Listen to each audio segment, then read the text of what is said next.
Welcome to Burlap Teachers. Enjoy the video. You begin by confirming two essentials.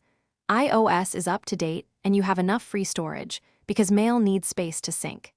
Next, open Settings and go to Mail accounts to check the exact account and server names. This prevents authentication errors. Once done, make sure airplane mode is off and connect to a reliable Wi-Fi or cellular network so messages can fetch.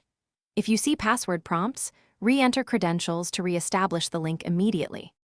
You should now focus on account-level fixes. Re-enter the password, and if that fails, remove and add the account to refresh settings. For advanced problems, inspect incoming and outgoing servers.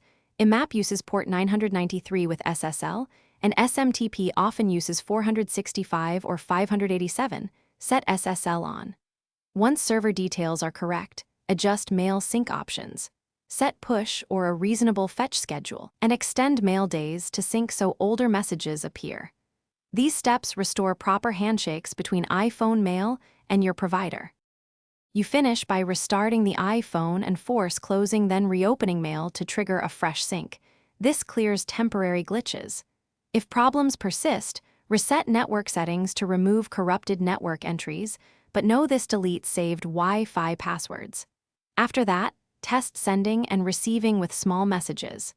If still broken, check your email provider's system status. Outages happen, and consider enabling two-factor app passwords for accounts that